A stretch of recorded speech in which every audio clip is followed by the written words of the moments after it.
So, Michael Keaton to be Batman in Batgirl? Huh.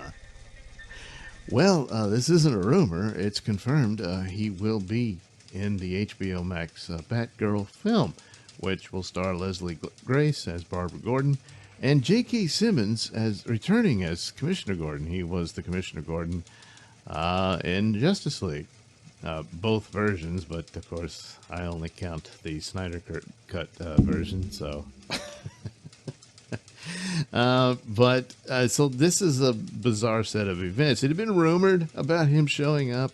It had also been rumored about a sort of, I guess, like a Batgirl Beyond type take on that, which is stupid. There's only so much you can get far afield from source material to where it's no longer the story anymore. And this is way beyond Batgirl and all of that. So the theories abound about, because we already knew Michael Keaton would be reprising his Batman for the Flash film. And that things out of that Flash movie is what will lead to other films and what have you. So most notably, the Batgirl film with Michael Keaton being in it, and the idea that he would be some sort of mentor figure to her because he had been Batman. The problem is that her Commissioner Gordon is not his Commissioner Gordon, which I guess, the actor who played Commissioner Gordon in the old Tim Burton movies has passed away, sadly, some time ago. But here you have a Jim Gordon who is actually younger than Bruce Wayne, because Jim Gordon was always something of a sort of father figure to Bruce Wayne and all that, because it was long standing that Commissioner Gordon was roughly the same age as Thomas Wayne, Bruce Wayne's father, and all that. But to go this crazy with it, what is this? I mean, because this is the DCEU going forward, it effectively has no Batman. It apparently will have a Wonder Woman and a Aquaman, but I guess Batgirl will basically fill the place of Batman. Yeah, that's not the story. And Batgirl, maybe it'll be a good film, and I'm hoping it is. But you're taking away her story with this kind of shenanigans. I don't think this is a good idea. The theory being that somehow he survives whatever happens with the Flash movie, and the universe is changed, and there he is, this old man. Somehow they're going to. How do you do that? But that he would become this Nick Fury type character. DC Comics doesn't have a Nick Fury type character other than Amanda Waller, which is mostly associated with the Suicide Squad and that sort of thing. Now, of course, Ben Affleck, who will also be in the Flash film playing Batman, is the DCEU Batman. Already a character who was intentionally made older than the average casting for it. So this is a Batman who had already had a 20-year career when he's introduced in BVS and all that. But which actually his would fit in more with this story. She's going to go up against Firefly, played by Brendan Fraser. And this would be an older version of Firefly. He's had a criminal career fighting Batman and all of that. And Ben Affleck would be about the right age in that part. But, of course, there's always been these stumbling blocks, and it looks to be based on interviews with Ben Affleck that he doesn't want to be involved in big IP projects anymore when it comes to films. And so that sounds like, okay, that's it. He's not going to, he's wrapping up Batman, probably out of a sense of loyalty and of course, I'm sure, a paycheck, and to keep good relations with Warner Brothers for the Flash film. So he'll wrap that up, and that his Batman will either die in that film or be erased from reality or what have you. And so that's that. So the Flash film is borrowing the ideas of Flashpoint. It will not be the Flashpoint story, but the result will be the same, that the cinematic universe for DC will be altered and things will be different, with perhaps only the Flash knowing that it's changed, but there's nothing you can do about it any further, I guess. But anyway, well, of course, in the comic book, he forgot, so I guess he'll forget that too. That was always the idea, that they would have a scene that Affleck is leaving, and at the end he would approach Batman, and he turns around and it's Robert Pattinson's Batman.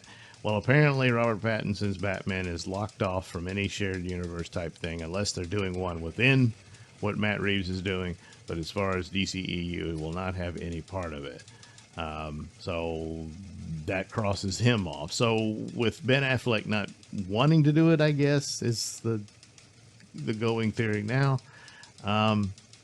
is that you just recast it, with someone else, someone the same age, having another Bruce Wayne floating around because he's a leftover from a universe that either no longer exists or he can't get back to it or whatever. And he's just, and one of the ideas is that he would show up in other movies because he's supposed to be this Nick Fury type. Hell, he doesn't have any connection to it. So the Flash movie would have to explain this.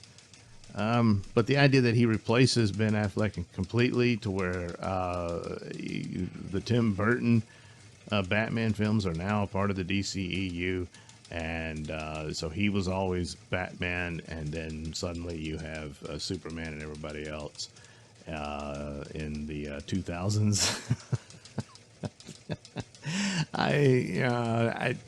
Again, it's too far afield from the DC Comics narrative of their superheroes, which granted have had several different versions over the years, but that's just the trappings and whatnot, not something like this.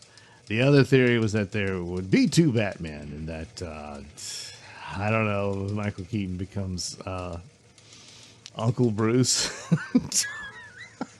No one knew about. He's, oh yeah, this is my long lost uncle. He's gonna be staying with me for a while. Because where's he gonna go? I guess something like that. But to rewrite the DCEU, where the Michael Keaton Batman had been the only Batman they had, and he's in retirement, but he's going to come out to train Batgirl, and that's just too stupid. It's too silly.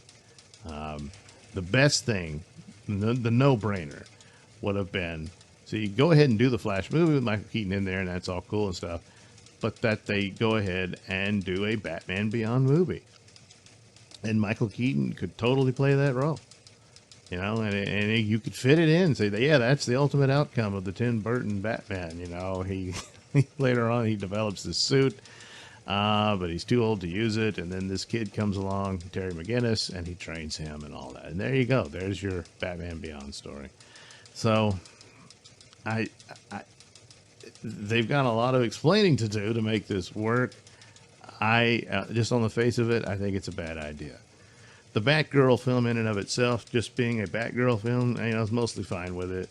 I mean, I understood people being, oh, this Dominican girl's playing the part when his character wasn't. He says, yeah, but that in and of itself it's right on the superficial level. They say she won them over in the audition and that sort of thing. So, okay, fine. That in and of itself was not going to end it for me. Certainly when J.K. Simmons was announced, I thought, well, that's cool. Because he's a fine actor and everything. He's really great. But I thought, oh, well, she's in the DCEU. She's a part of that, But I don't know. Unless this is some other universe and J.K. Simmons, very much like his J. Jonah Jameson role that was brought back for No Way Home, is a different version of J. Jonah Jameson. Because they had the three different Spider-Men and they don't look alike. The only difference between the MCU J. Jonah Jameson and the Sony J. Jonah Jameson is that the MCU J. Jonah Jameson is bald. So that's about it. So maybe he won't have his toupee for this for the Batgirl film. He'll be a different James Gordon. But then again, they had a James Gordon in the Burton film. So how does that work? Well, it's been revamped by Flashpoint, I guess. I don't know. So maybe she's not in the DCEU. I don't know. But, yeah. So, I guess maybe that would work a little better because it's not this business of two Batman or a revamped, time-warped Batman or what have you. And that's it. But then it's just, again, it's just taking elements of the plot of Batman Beyond and slapping it onto the Batgirl story, which is not really the Batgirl story. Yeah, she gets mentored by Batman, but not Grandpa Batman. You know? Michael Keaton, again, Michael Keaton will probably do great. He always does. I didn't like Spider-Man Homecoming film, but I really liked him in it, and he's just really good. But story-wise and that whole overall narrative, I just don't see the point. Other than, hey, look, it's Michael Keaton back, you know, and that sort of thing. That'll be probably fine for the Flash film, but just to keep slapping him in to other DC projects and whatnot, I don't know. Plus, looks like he's going to be in Morbius too, so yeah, he's all over the place for these superhero films. But I just don't have a good feeling about this idea. And again, yes, I've constantly said that I really like the Ben Affleck Batman, despite not having a story worthy of his version of the character. And it's sad that that's just not going to happen, apparently. But if you can't get him, then you recast with another actor. You know, and then that's that. It's not that hard. You know, someone in his, what's it, Affleck in his 40s, his mid-40s or something, pushing 50. Yeah, okay, somewhere in that neck of the woods, okay. Or you could just revamp it where he is a man in his 30s. You know, that kind of thing. And like, there you go. It doesn't have to be Pattinson. It could just be the DCEU Batman. And he shows up and, you know, he inspires Batgirl and all that sort of stuff. So, but this, just the constant craziness, and it gets in the way of a film like Batgirl to be its own thing. You know, because, oh, look, it's got this and it's got that. And he says, yeah, it's supposed to be about Batgirl. You know, so, well, we'll see. Thanks for watching and listening. Say, while you're still here, why not like and subscribe and share with your many friends? Yes. Also, check out my mini stores in the link description below. Yes, where you can get t-shirts, hats, mugs, all those goodies with my artwork on them. Oh, yeah. And head over to indieplanet.com and pick up a copy of my comic book, Night Night. Oh, yeah. You can also catch me at my podcast, Mr Nailsin Show, on RadioMisfits.com. And you can also watch my videos on BitChute.com and now on Rumble.com. Oh, my goodness. So many places to watch me and my stuff. Oh, yeah. And if that's not enough for you, well, you can follow me on many social media platforms and say hi to your old pal, Mr. Nailsin.